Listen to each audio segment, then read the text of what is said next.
Hello everybody, welcome to ColorOS Pro. Today I'm gonna show you how to show touches in screen recording on OPPO A6 Pro.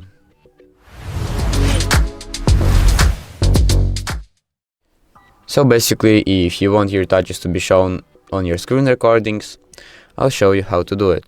So first up, we need to access screen recording settings. To do it, open up your quick settings panel just by swiping down from the upper part of your screen.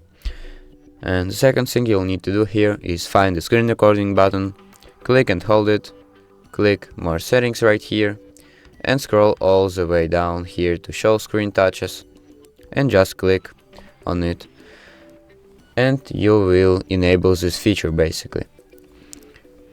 So now your touches will be shown on your screen recordings. So thank you for watching and subscribe for more.